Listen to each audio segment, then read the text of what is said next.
Еліміздің азаматтары жаппай Өзбекстанға ем алуға алып жатыр. Себебі Өзбекстанда ем алу өте арзан және тиімді. Дәрігерлер де халыққа өте жанашыр.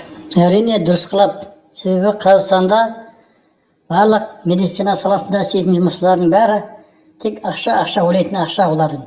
Адамның денсаулығы оларға маңызды емес. Себебі оны ковидтің уақытында халық деген көзін жеткізді ғой. Қанша адам өліп кетті жайдан жай. Өзбекстанда істейді. Өзбекстанда барған кезде больницаға кез келген адам барса, барған пациентке олар деген сондай ұқыптылықпен қарайды да, барлық жағдайын сұрастырып, одан кейін үй жағдайын сұрастырады, тұрмыс жағдайын сұрастырады, сөйтеді да олардың барлығы жағдай жақсы сөзбенен жуып шайып, сосын деген анау ауырып тұрған адам деген өзінің ауруын ұмытып кетеді. Ауырып тұрған ауруын ұмытып кетеді. Сөйтеді да ол деген сосын барлық жағдай жасап, оларды ларбыса арзымаған ақшаға керек болса ақшасыз емдеуге даже олар әзір. Біздің Қазақстан істейді. Қалтаңда ақшаң болса емделесің, ақшаң жоқ болса өлесің деп қорқытады. Содан кейін адамдар сау адам ауыр болып қалмайды ма? Баяғыда Индияның киносын көретін едік қой, сол кезде айтатын еді ғой.